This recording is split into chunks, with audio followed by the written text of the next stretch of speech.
Here you can see only the brain stem, the parts of the brain stem.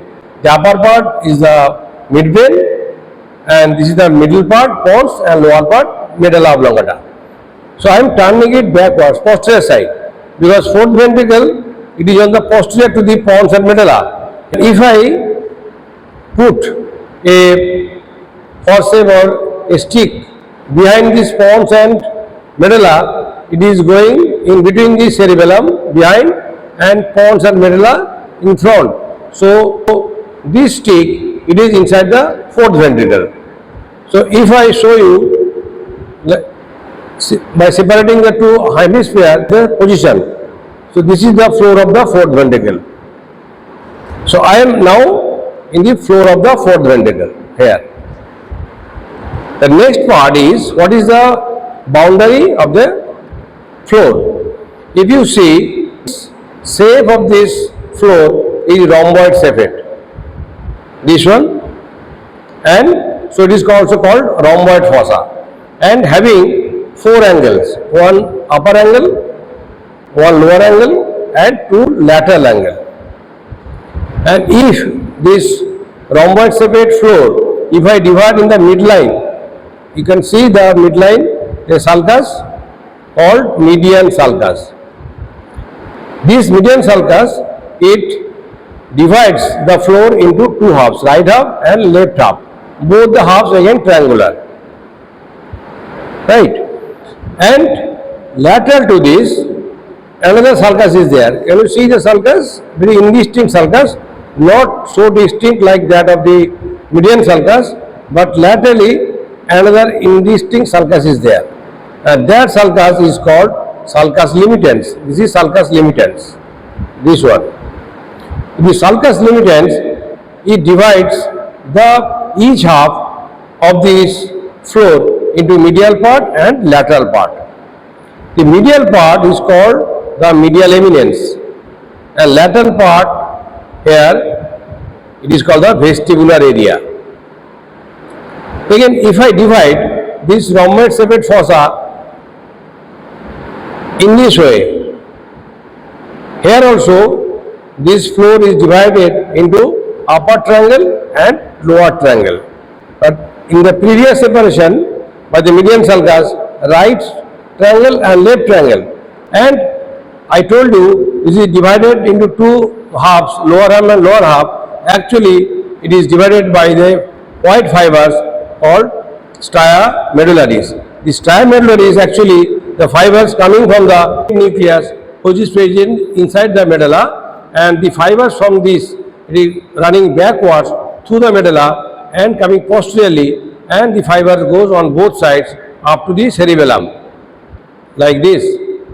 So this is called the stria medullaris. This stria medullaris, it is nothing but the white fibers coming from the arcuate nucleus present inside the ventral part of the medulla, and it divides the floor into upper half and lower half. So what we have seen in the upper triangle, you will get lateral to the sulcus limitant is the vestibular area, and also the lower triangle lateral to this sulcus limitans is the vestibular area. So vestibular area is present both in the upper part and lower part. That means in the pons and also in the medulla. So vestibular nucleus, it is having four groups of nucleus: superior, inferior, and lateral medial. So they are present in the pons and also in the medulla, lateral to the sulcus limitans. This is superior cerebellar peduncle connected by medullary phelum. This is the roof. I am separating the roof or removing the roof. I can see the floor. This is median sulcus and this is the sulcus limitans. This medial eminence on the medial side of the sulcus limitans is called facial colliculus. This one, this elevation, oval shaped elevation here called facial colliculus. Facial colliculus means deep to this is the sixth nerve nucleus and the arched fiber of seventh nerve, or called internal genu of the seventh nerve. So together the sixth nerve nucleus or abductor nerve nucleus and the internal genu of the seventh nerve, they are forming the elevation on the floor of the fourth ventricle behind the pons. That is called facial colliculus. Then lateral to the facial colliculus is the sulcus limitans here. Here the sulcus limitans widens to some extent, which forms the superior fovea.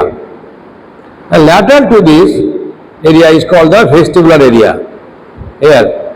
So if I trace the sulcus limitans upwards, here it forms a area called locus ceruleus, which is bluish grey in color, and this color is due to the underlying substantia ferruginea. It is a pigmented area and it is rich in noradrenaline. And if I go downwards in the lower triangle, what we can see, this is sulcus, median sulcus, then this is sulcus limitans, the whole thing is sulcus limitans.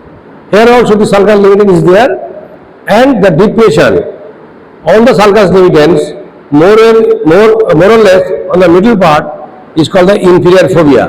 So superior fovea in the upper triangle and inferior fovea in the lower triangle. So on both sides you will get sulcus limitans. So two inferior fovea in the lower triangle and two superior fovea on the upper triangle.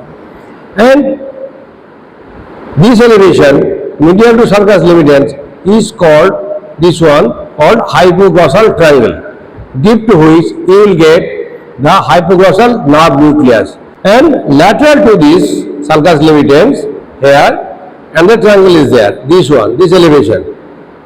This is called the vagal triangle.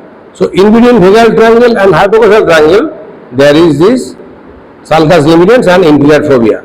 Deep to the vagal triangle, you will get the dorsal nucleus of the vagus.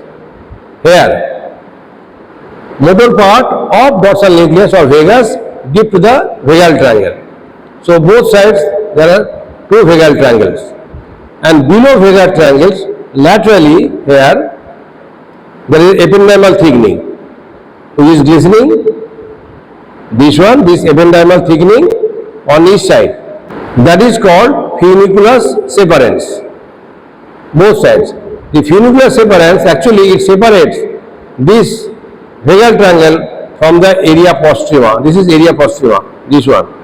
This area postrema, it is a vascular and neuroglial and neural tissue is there in the area postrema, but here there is no blood-brain barrier. If you are asked, name the sites where there is no blood-brain barrier, one of them is the area postrema here. So below the funiculus separations, below lateral is the area postrema. Here the funiculus separations coming closer in the midline and in the lower angle of this triangular part, which is called the ovex. Together the whole appearance of this area looks like the nib of a pen. So this area is called the calamus cryptorius. Calamus cryptorius is the pen-like appearance of the lower angular part of the lower triangle of the floor. And more caudally, if I see here, there are basal tubercle of both sides and cumulate tubercle of both sides. So they form the lower boundary of the floor of the fourth ventricle. Basal tubercle both sides, cumulate tubercle both sides, and lateral to that is the inferior cerebellar peduncle of both sides, and they are connected by, I told you already, there is inferior medullary verum. So that's all for this fourth ventricle.